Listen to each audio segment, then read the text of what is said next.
বলো তো তোমরা এই ফলটার নাম কি? এই ফলটা যারা যারা দেখেছো তারা বুঝতেই পারছো। এবার হলো আমি কেটে দেখাচ্ছি এটার ভিতরটা।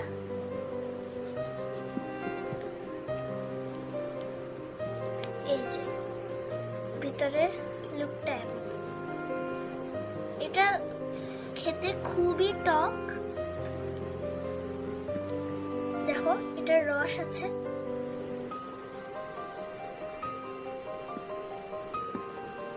এই যে গুটিগুলি এমন যেরকম।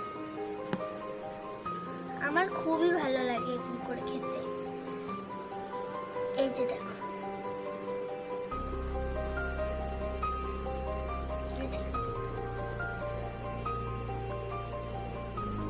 ঠিক আছে। এখন